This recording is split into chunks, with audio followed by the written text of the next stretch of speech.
राज्य के नीति निर्देशक तत्व घटना चक्र। राज्य के नीति निर्देशक सिद्धांतों को भारतीय संविधान में शामिल कर किए जाने का उद्देश्य है सामाजिक और आर्थिक प्रजातंत्र को स्थापित करना। राज्य के नीति निर्देशक सिद्धांतों को भारतीय संविधान में शामिल किए जाने का उद्देश्य है सामाजिक और आर्थिक प्रजातंत्र को स्थापित करना। यह उद्देश्य एक कल्याणकारी राज्य की स्थापना में सहायता है। जिसका संविधान निर्माता एवं कल्याणकारी राज्य की स्थापना के लिए प्रावधान करना चाहते थे। सामाजिक और आर्थिक प्रजातंत्र को स्थापित करने का उद्देश्य था राज्य के नीति निर्देशक तत्व की स्थापना करना। निम्नलिखित में से कौन सा एक राज्य के नीति निर्देशक सिद्धांतों का उद्देश्य नहीं है? तो कौन सा एक धार्मिक राज्य का स्थापना करना नीति निर्देशक तत्व का उद्देश्य नहीं है? भारतीय संविधान के भाग 4 में अनुच्छेद 36 से 51 तक राज्य के नीति निर्देशक सिद्धांतों का वर्णन किया गया है। भारत के संविधान निर्माताओं का लक्ष्य इन सिद्धांतों के माध्यम से आर्थिक और सामाजिक लोकतंत्र एवं कल्याणकारी राज्य की स्थापना करना था। इन सिद्धांतों का उद्देश्य धार्मिक राज्य की स्थापना करना नहीं था। राज्य के नीति निर्देशक सिद्धांत किस प्रकार मौलिक अधिकारों से भिन्न है? निर्देशक सिद्धांत प्रवर्तनीय नहीं है, जबकि मौलिक अधिकार प्रवर्तनीय है। राज्य के नीति निर्देशक सिद्धांत मौलिक अधिकारों से भिन्न है क्योंकि नीति निर्देशक सिद्धांत प्रवर्तनीय नहीं है, जबकि मौलिक अधिकार न्यायालय द्वारा प्रवर्तनीय है। नीति निर्देशक सिद्धांत संविधान के भाग 4 में वर्णित है और कल्याणकारी राज्य की स्थापना के लिए दिए गए निर्देश हैं, जबकि भाग 3 में वर्णित मौलिक अधिकार व्यक्तियों को राज्यकृत के विरुद्ध दी गई सुरक्षा की गारंटी है। निर्देशक तत्व क्या है? अवाद योग। भारतीय संविधान में सामाजिक आर्थिक एजेंडे को साकारित करने के लिए वाद योग और अवाद योग दोनों तरह की व्यवस्थाएं समाहित हैं, जिनमें मौलिक अधिकार वाद योग और नीति निर्देशक तत्व अवाद योग्य है। निम्नलिखित कथनों पर विचार कीजिए। भारत के संविधान के संदर्भ में राज्य की नीति निर्देशक तत्व पहला, विधायिका के कृत्यों पर निर्बंध करते हैं। नहीं, ऐसा नहीं है। कार्यपालिका कृत्यों पर निर्बंध करते हैं, ऐसा भी नहीं है। राज्य के नीति निर्देशक तत्व विधायिका, कार्यपालिका और संवैधानिक मामलों के लिए सिफारिशें हैं। MC शीतलवाड़ के अनुसार निर्देशक तत्व कोई विधिक आधिकारिक अधिकार या कानूनी उपचार नहीं बताते। यह राज्य क्रियाओं की विधायिका या कार्यपालिका के लिए प्रभुत्व पृष्ठभूमि का निर्माण करते हैं। अतः राज्य के नीति निर्देशक तत्व ना तो विधायिका के कृत्यों पर निर्बंध है और न ही कार्यपालिका के कृत्यों पर निर्बंध है। भारत के संविधान के भाग 4 में अंतर्विष्ट प्रावधानों के संदर्भ में निम्नलिखित कथनों में से कौन सा सही है? वे न्यायालयों द्वारा परिवर्तनीय है। हाँ, यह कथन सत्य है। नहीं, यह कथन प्रवर्तनीय नहीं है। प्रवर्तनीय कौन है? मूल अधिकार प्रवर्तनीय है, लेकिन DPSP प्रवर्तनीय नहीं है। ये किसी भी न्यायालय द्वारा प्रवर्तनीय नहीं है, यह कथन सत्य है। इस भाग में अधिकथित सिद्धांत राज्य के द्वारा कानून बनाने को प्रभावित करेंगे। अधिकथित सिद्धांत राज्य के द्वारा कानून बनाने को प्रभावित करेंगे, यह भी कथन सत्य है। यह भी कथन सत्य, मतलब 2 और 3। भारतीय संविधान का भाग 4 अनुच्छेद 36 से 51 राज्य नीति के निर्देशक तत्वों से संबंधित है। इस भाग के प्रावधान किसी भी न्यायालय द्वारा परिवर्तनीय इन्फोर्सेबल नहीं होते। इसका अर्थ है कि यह संविधान का एक हिस्सा है जिसे न्यायपालिका द्वारा लागू नहीं किया जा सकता। यद्यपि भाग 4 के उपबंध न्यायालय द्वारा परिवर्तनीय नहीं है, तथापि इस भाग में दिए गए सिद्धांत राष्ट्रीय संचालन में मूलभूत हैं तथा ये सिद्धांत राज्य के द्वारा कानून बनाने को प्रभावित करते हैं। समय समय पर सरकार ने कुछ नीति निर्देशक तत्वों को लागू करने का प्रयास किया है। जिम्मेदारी उन्मूलन कानून, बैंकों का राष्ट्रीयकरण, फैक्ट्री अधिनियम, न्यूनतम मजदूरी निर्धारण, कुटीर और लघु उद्योगों को प्रोत्साहन, मनरेगा, 6 से 14 वर्ष आयु के बच्चों के लिए निःशुल्क शिक्षा तथा अनुसूचित जाति और अनुसूचित जनजातियों के उन्नयन के लिए आरक्षण आदि इन प्रयासों को दर्शाते हैं। राज्य की नीति के निर्देशक तत्वों के बारे में निम्नलिखित कथनों पर विचार करें। ये तत्व देश के सामाजिक आर्थिक लोकतंत्र की व्यवस्था करते हैं। सामाजिक आर्थिक लोकतंत्र की व्यवस्था करते हैं। कथन सत्य है। इन तत्वों में अंतर्विष्ट उपबंधों किसी न्यायालय द्वारा परिवर्तनीय नहीं है। यह भी कथन सत्य है। मतलब एक और तो दोनों सही। राज्य की नीति निर्देशक तत्व देश के सामाजिक आर्थिक लोकतंत्र की व्यवस्था करते हैं। राज्य के नीति के निर्देशक तत्वों में अंतर्विष्ट उपबंध न्यायालय द्वारा परिवर्तनीय नहीं है। कल्याणकारी राज्य की संकल्पना का समावेश संविधान के किस भाग में है? मौलिक क्या बोलते हैं, राज्य के नीति निर्देशक तत्वों में। कल्याणकारी राज्य की संकल्पना का समावेश भारत संविधान में राज्य के नीति निर्देशक तत्व में किया गया है। ये संविधान के भाग 4 के तहत अनुच्छेद 36 से 51 के अंतर्गत शामिल किए गए हैं। भारतीय संविधान की प्रस्तावना राज्य व्यवस्था के उद्देश्यों का उल्लेख करती है। राज्य अपने नागरिकों को सामाजिक, आर्थिक एवं राजनीतिक न्याय, विचार अभिव्यक्ति, विश्वास, धर्म और उपासना की स्वतंत्रता तथा प्रतिष्ठा एवं अवसर की समता उपलब्ध कराएगा, जो कि एक कल्याणकारी राज्य के आदर्श का प्रतीक है। इसके अतिरिक्त नीति निर्देशक तत्वों में कल्याणकारी राज्य की स्थापना हेतु राज्य को निर्देश दिए गए हैं।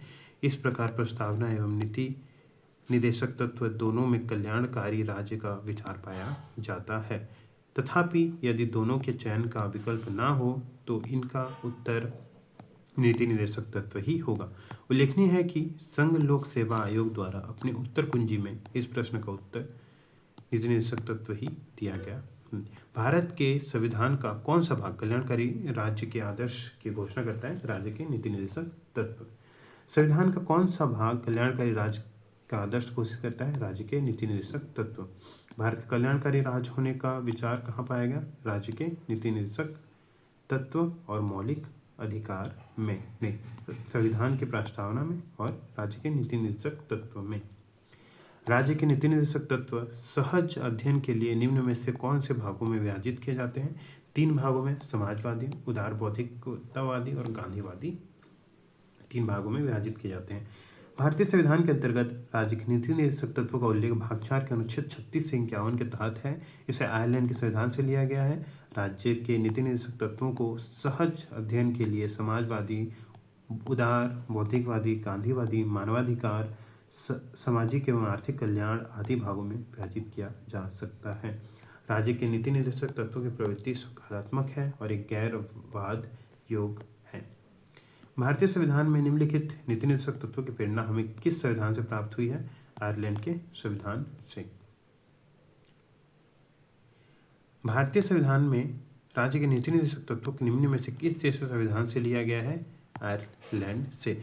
भारतीय संविधान में सम्मिलित नीति निर्देशक तत्वों की प्रेरणा हमारे संविधान निर्माताओं को वर्ष 1937 में आयरलैंड के संविधान से प्राप्त हुई। आयरलैंड के संविधान से अनुसरणीय इस भाग में पर फेबियनवाद, समाजवाद, उदार लोकतंत्रात्मक विचारधाराओं, गांधीवाद, मानवाधिकारों के सार्वत्रिक घोषणा आदि का व्यापक प्रभाव पड़ा। कहाँ से लिया गया है? आयरलैंड के संविधान से। नीति निर्देशक सिद्धांत है अवाद योग्य नहीं, वाद योग्य नहीं, अवाद योग। नीति निर्देशक सिद्धांत वाद योग्य नहीं है। संविधान के अनुच्छेद 37 के अनुसार इस भाग 4 में अंतर्विष्ट उपबंध किसी न्यायालय द्वारा परिवर्तनीय नहीं होंगे, किंतु फिर भी इनमें अधिकथित तत्व देश के शासन में मूलभूत हैं और विधि बनाने में इन तत्वों को लागू करना राज्य का कर्तव्य होगा। भारत के संविधान के अनुसार निम्नलिखित में से कौन सा देश शासन के लिए आधारभूत है? राज्य के नीति निर्देशक तत्व आधारभूत है। भारतीय संविधान के अंतर्गत धन का केंद्रीकरण किसका उल्लंघन करता है? राज्य के नीति निर्देशक तत्व का। भारतीय संविधान में राज्य के नीति निर्देशक तत्वों के तहत प्रावधानिक है कि राज्य अपनी नीति विशिष्टता इस प्रकार संचालन करेगा कि सुनिश्चित रूप से समुदाय के भौतिक संसाधनों का स्वामित्व और नियंत्रण इस प्रकार बटा हो जिससे सामूहिक हित का सर्वोत्तम रूप साधन हो। अनुच्छेद 39 ख। तथा आर्थिक व्यवस्था इस प्रकार चले जिससे धन और उत्पादन साधनों का सर्वसाधारण के लिए अहितकारी संकेंद्रण न हो। अनुच्छेद 39 का इस प्रकार धन का विकेंद्रीकरण भारतीय संविधान के अंतर्गत राज्य के नीति निर्देशक तत्वों का उल्लंघन करता है। समान कार्य के लिए समान वेतन भारत के संविधान सुनिश्चित किया गया है, एक राज्य के नीति निर्देशक तत्वों का अंग है। समान कार्य के लिए समान वेतन भारत के संविधान में सुनिश्चित किया गया राज्य के नीति निर्देशक तत्वों का एक अंग है। अनुच्छेद 39 घ यह प्रावधान करता है कि पुरुष और स्त्री दोनों का समान कार्य के लिए समान वेतन होना चाहिए। ज्ञातव्य है कि संविधान के अनुच्छेद 39 घ के अनुसरण में संसद ने वर्ष 1976 में समान पारिश्रमिक अधिनियम पारित किया था। उल्लेखनीय है कि रणधीर सिंह बनाम भारत संघवाद 1982 में सर्वोच्च न्यायालय ने यह अभी निर्धारित किया कि संविधान की प्रस्तावना और अनुच्छेद 39 घ के आलोक में अनुच्छेद 14 और 16 को पढ़ने से समान कार्य के लिए समान वेतन का सिद्धांत प्राप्त होता है।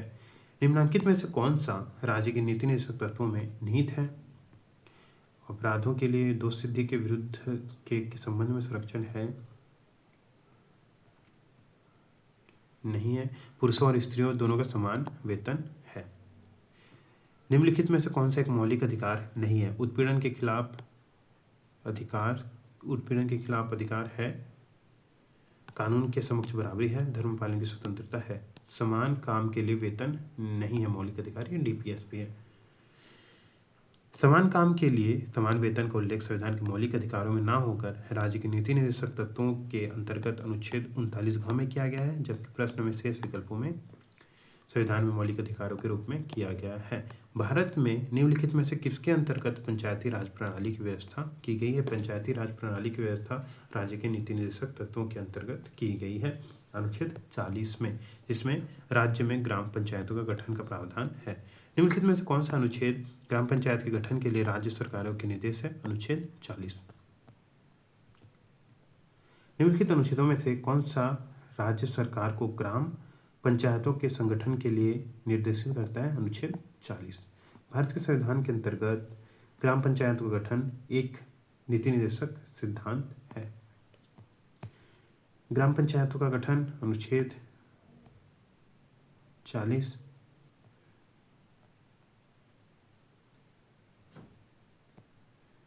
ग्राम पंचायतों का गठन अनुच्छेद 40, समान आचार संहिता 44, कृषि एवं पशुपालन संगठन 48, न्यायपालिका और कार्यपालिका का पृथक्करण 50, अंतर्राष्ट्रीय शांति का विकास 51, अंतर्राष्ट्रीय शांति का विकास 51। ठीक, अनुच्छेद 40 जो है वो है अनुच्छेद 40 ग्राम पंचायतों का गठन। अनुच्छेद 41 कुछ दशाओं में काम करने का अधिकार, काम शिक्षा का अधिकार। अनुच्छेद 44 समान नागरिक संहिता। 48 कृषि एवं पशुपालन का गठन। निम्नलिखित को सुमिलित कीजिए। 40 जो है पंचायतों का गठन, 44 समान नागरिक संहिता। न्यायालय अनुच्छेद 48 जो है वो कृषि एवं पशुपालन, वो इसमें क्या करना है, सुमेलित नहीं है, तो ये तो कृषि एवं पशुपालन का संगठन है, तो 48 तो नहीं होगा। 39 से समान न्याय व निःशुल्क विधिक सहायता है।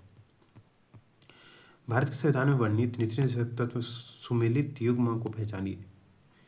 समान न्याय और निःशुल्क विधिक सहायता 39 है, कृषि और पशुपालन संगठन 48, ग्राम पंचायतों का गठन 40, पुरुषों और स्त्रियों दोनों का समान कार्य के लिए समान वेतन 39, तो यह सही होगा। निम्नलिखित युग्म में कौन सा सुमेलित नहीं है? पंचायतों का गठन सुमेलित है। सहकारी सोसाइटी का गठन 43 से नहीं है। अनुसूचित जातियों तथा अनुसूचित जनजातियों के शैक्षणिक आर्थिक हितों का अभिवृद्धि 46 है। न्यायपालिका और कार्यपालिका पृथक अनुच्छेद 50 है। अनुच्छेद 43 में उद्योगों के प्रबंधन में कर्मकारों का भाग लेना सुनिश्चित करने के लिए राज्य द्वारा कदम उठाने हेतु उपबंध है। सहकारी समितियों के संवर्धन की चर्चा संविधान के अनुच्छेद 43 में है। अन्य प्रश्नगत विषय और संबंधित अनुच्छेद सही सुमेलित है। नीचे दिए गए कथन और कारण है। पहला है, मनरेगा हर परिवार के कम से कम एक सदस्य को वर्ष में 100 दिन के रोजगार दिलाने का प्रावधान करता है, क्योंकि रोजगार का अधिकार संविधान के भाग 3 में प्रविष्ट है। भाग 3 में तो नहीं है, भाग 4 में है। ये जो है वो सही है और रीजन जो है वो गलत है। महात्मा गांधी राष्ट्रीय ग्रामीण रोजगार गारंटी अधिनियम मनरेगा भारत में लागू एक रोजगार गारंटी योजना है, जिसे 2005 में लोकसभा द्वारा अधिनियमित किया गया। यह योजना प्रत्येक वित्तीय वर्ष में किसी भी ग्रामीण परिवार के उन वयस्क सदस्यों को 100 दिन का रोजगार उपलब्ध कराती है जो संवैधानिक न्यूनतम मजदूरी पर सार्वजनिक कार्य संबंधित अकुशल मजदूरी करने के लिए तैयार हैं। संविधान के भाग 4 के अनुच्छेद 41 के प्रावधान कुछ दशाओं में काम, शिक्षा और लोकहित पाने का अधिकार के अनुसरण में लाया गया है। संविधान के भाग 3 मौलिक अधिकार में रोजगार का अधिकार शामिल नहीं है। मनरेगा कार्यक्रम निम्नलिखित में से भारतीय संविधान के किस अनुच्छेद को लागू करने के लिए लाया गया है? अनुच्छेद 43। भारतीय संविधान के तहत भाग 4 में राज्य के नीति निर्देशक तत्वों के अंतर्गत अनुच्छेद 41 के तहत उपबंधित है कि राज्य अपनी आर्थिक सामर्थ्य और विकास की सीमाओं के भीतर काम करने के अधिकार को प्राप्त करने का प्रभावी उत्बंध करेगा। साथ ही इसी भाग में अनुच्छेद 43 में कहा गया कि राज्य उपयुक्त विधान या आर्थिक संगठन द्वारा या किसी अन्य रीति से किसान के उद्योग के अन्य प्रकार के सभी कर्मकारों को काम, निर्वाह, मजदूरी, शिष्ट जीवन स्तर और अवकाश का संपूर्ण उपभोग सुनिश्चित करने वाली काम की दशाएं प्रदान करने का प्रयास करेगा। मनरेगा राज्य के इन्हीं संवैधानिक लक्ष्यों की पूर्ति की दिशा में एक महत्वपूर्ण कार्यक्रम है।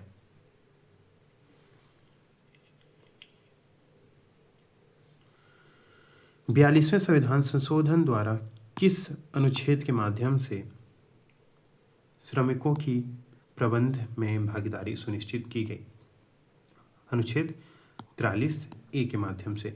42वें संविधान संशोधन 1976 द्वारा संविधान के भाग 4 में राज्य के नीति निर्देशक तत्वों के तहत अनुच्छेद 43 का अंत स्थापित करने का प्रावधान किया गया कि राज्य किसी उद्योग में लगे हुए उपक्रमों, स्थापनों या अन्य संगठनों के प्रबंध में कर्मकारों का भाग लेना सुनिश्चित करने के लिए उपयुक्त विधान द्वारा या किसी अन्य रीति से कदम उठाएगा। संविधान के किस अनुच्छेद के द्वारा उद्योग के प्रबंधन में कर्मकारों की भागीदारी का प्रावधान दिया गया है? किस में दिया गया है? अनुच्छेद 43A में। उद्योगों के प्रबंधन में कर्मकारों की भागीदारी का प्रावधान अनुच्छेद 43A में है। भारत में न्यायपालिका का कार्यपालिका से पृथक्करण किससे व्यादेशित है? भारत में न्यायपालिका का कार्यपालिका से पृथक्करण राज्य के नीति निर्देशक तत्व द्वारा व्यादेशित है। भारत में न्यायपालिका का कार्यपालिका से पृथक्करण राज्य की नीति निर्देशक तत्व द्वारा व्यादेशित है। संविधान के अनुच्छेद 50 के अंतर्गत कार्यपालिका से न्यायपालिका के पृथक्करण का उल्लेख है, जिसके अनुसार राज्य की लोक सेवाओं में न्यायपालिका को कार्यपालिका से पृथक करने के लिए राज्य कदम उठाएगा।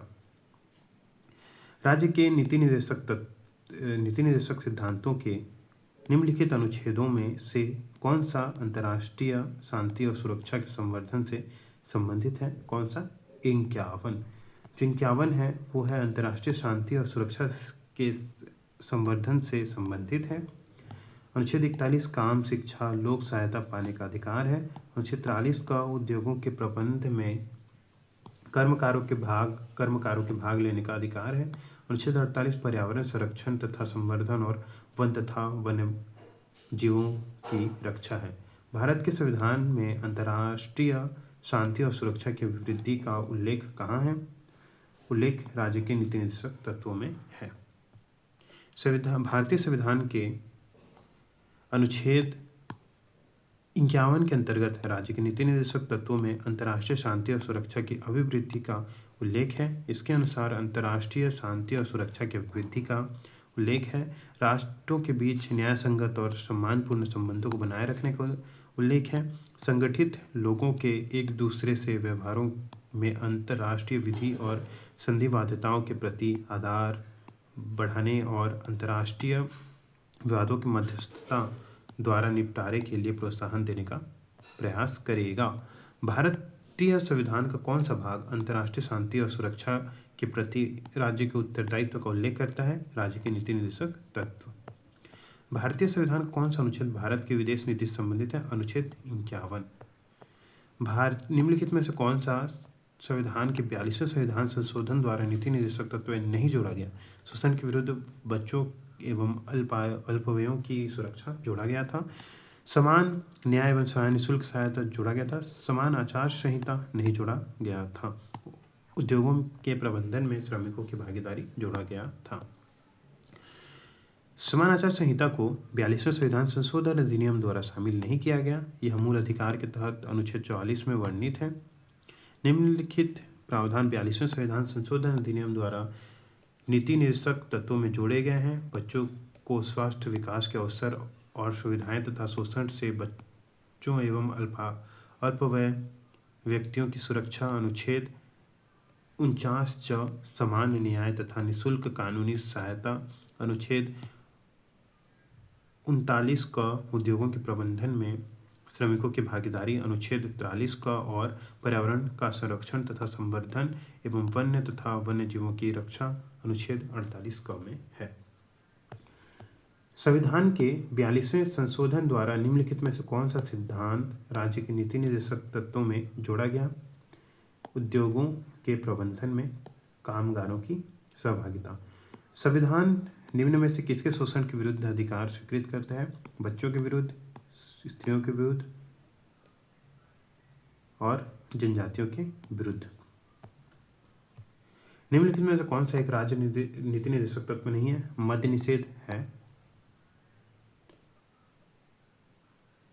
14 वर्ष तक की आयु के बच्चों को निःशुल्क सहायता मूल अधिकार है। मद्यपान निषेध अनुच्छेद 47 के तहत, गौ रक्षा अनुच्छेद 48 के तहत, पर्यावरण संरक्षण अनुच्छेद 48 के तहत, राज्य के नीति निर्देशक तत्व 14 वर्ष की आयु के बच्चों के लिए निःशुल्क एवं अनिवार्य शिक्षा का उपबंध पहले अनुच्छेद 45 के तहत नीति निर्देशक तत्व था, परंतु 86वें संविधान संशोधन 2002 के बाद अनुच्छेद 21 के तहत यह मूल अधिकार बन गया। अब अनुच्छेद 45 के तहत शैशव पर्व देखभाल 6 वर्ष के नीचे आयु के बालकों के लिए शिक्षा की व्यवस्था को शामिल किया गया है। निम्नलिखित में कौन सा राज्य का नीति निर्देशक तत्व नहीं है? मादक पेयों का उपभोग निषेध करना, यह है। गाय बछड़ों का वध को रोकना, यह भी है। पर्यावरण का संरक्षण एवं संवर्धन, यह भी है। 16 वर्ष की आयु तक बच्चों को निःशुल्क शिक्षा देना मूल अधिकार है। निम्न में से कौन सा राज्य के नीति निर्देशक तत्व में शामिल है? मानव के दुर्व्यवहार और बलात् का प्रतिषेध नहीं है। मादक पेयों और स्वास्थ्य के लिए हानिकारक औषधियों प्रयोजनों से भिन्न उपयोग पर प्रतिषेध, यह है, यह नहीं है। तो केवल 2 नीति निर्देशक तत्व के अंतर्गत प्रावधानों पर विचार करें। भारतीय नागरिकों के लिए समान नागरिक सिविल संहिता सुरक्षित करना, नहीं। ग्राम पंचायतों का संगठन करना, यह है। ग्रामीण क्षेत्रों में कुटीर उद्योग को प्रोत्साहित करना, यह भी है।